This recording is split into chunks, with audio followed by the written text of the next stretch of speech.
બનાસકાંઠામાં ધાનેરાની દશા અને દિશા બદલાઈ ગઈ છે। ગટર લાઇનની નવીન લાઇનનું કામકાજ શરૂ થયું છે।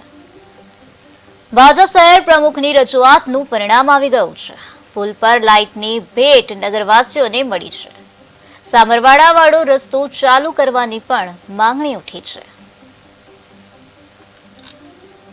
આજે પહેલા તો ધાનેરા નગરવાસીઓને પ્રજાસત્તાક દિવસની ખૂબ ખૂબ શુભેચ્છાઓ।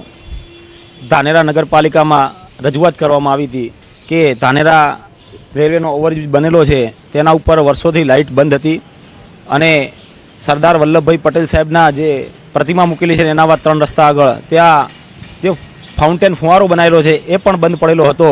પરંતુ અમારી રજૂઆતને ધ્યાનમાં લઈ ધાનેરા નગરપાલિકાના સીઓ સાહેબ દ્વારા એ રજૂઆતને ધ્યાનમાં લઈને તાત્કાલિક નગરને સુશોભિત ઉઠેરા માટે કરે અને રેલવે બ્રિજ ઉપરની લાઇટો સદંતર ચાલુ કરવામાં આવી અને ફાઉન્ટેન પણ ચાલુ કરવામાં આવ્યો અને આગામી જે રેલવે બ્રિજના હિસાબે મામાનગર અને રેલવેના ઉપરના ભાગના વિસ્તારના લોકોને ધાનેરા શહેરની અંદર આવવા જવા માટે જે તકલીફ પડી રહેલી છે એના અનુસંધાને આજથી વર્ષો જૂનો જે રસ્તો ધાનેરાથી સામરવાડા નીકળતો હતો, જે રેલવે અને રોડ નવો બનવાના હિસાબે અહીંયા જે જૂના રસ્તાની અંદર અવર જવર ઓછી થવાના હિસાબે અહીંયાથી બંધ થઈ ગયો હતો, તેની નગરપાલિકાના સીઓ જોડે રજૂઆત કરીને મામલતદાર સાહેબને રજૂઆત કરવામાં આવી કે આપ આ જૂનો રસ્તો છે જે મધુસૂદન પ્લાઝા પાછળથી થાય અને મામાનગરની અંદર નીકળે છે એ રસ્તાની અંદર સર્વે કરે અને એનો નકશો બનાવી અને આપ કલેક્ટર સાહેબશ્રીને મોકલો।